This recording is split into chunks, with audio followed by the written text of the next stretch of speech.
आजिकाली online ठकई बढ़िबारे लागिछि। ठकीर नुआ नुआ तरीका बाहर करी ठकुछंती ठक। ऑनलाइन पेमेंट सुविधा उपलब्ध थिबा बेले एही ठकई अधिक हेउछि। निकटरे एसबीआई नारे एक फेक एसएमएस सोशल मीडिया रे घुरी बुलुथला, जेउथिरे एसबीआई रिवार्ड पॉइंट नारे ठकई करुथिले साइबर ठक। एने ग्राहकों को चेताई देछि एसबीआई। सूचना अनुसार व्हाट्सएप और मेसेज पठाई लोकों को भुआ भुलाउछंती लुटेरा। एसबीआई रिवार्ड पॉइंट नारे लोकों को निज जाल फसाउछंती। एंटरप्राइज वाइड लॉयल्टी प्रोग्राम भाव में एसबीआई एहार ग्राहक मानकु एकाधिक बैंकिंग चैनल गुड़िक रिवार्ड पॉइंट देउछि। प्रत्येक पॉइंट मूल्य हेउछि 25 पैसा। एभली एक मेसेज सोशल मीडिया रे शेयर करा जाउछि।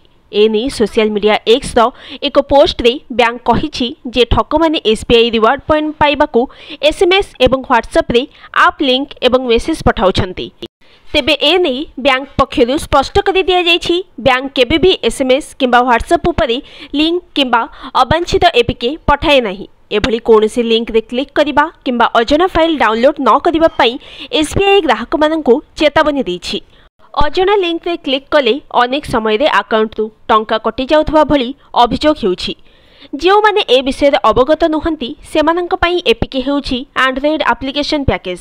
एपीके हेउछि एक प्रकार एप्लिकेशन फाइल जहाँकि एंड्रॉइड ऑपरेटिंग सिस्टम रे डिवाइस रे आप डिस्ट्रीब्यूट और इंस्टॉल पई व्यवहृत हुए। एसबीआई एफएक्यू पृष्ठा अनुଯାयी ग्राहक मानकर ना आपे आपे एसबीआई रिवार्ड प्रोग्राम रे रही थाए। रिवार्ड पॉइंट पाइबा पई www.rewards.sbi परिदर्शन करंतु। एहा परे आपनकु पोर्टल रे निजको पंजीकरण करबाकू पड़िबो। पंजीकरण पई www.rewards.sbi परिदर्शन करंतु। एहा परे SBI reward point customer ID दियंतु। रजिस्टर मोबाइल नंबर रे आसीथिबा ओटीपी प्रदान करंतु। पर्सनल डिटेल्स जांच करंतु और रिवार्ड प्राप्त करंतु। एही पॉइंट गुड़िक वाणिज्य चलचित्र टिकेट, मोबाइल बा डीटीएच रिचार्ज, विमान टिकेट, होटेल बुकिंग एवं अन्यान्य सामग्री पई व्यवहृत होई परिबो। Bureau report, news today.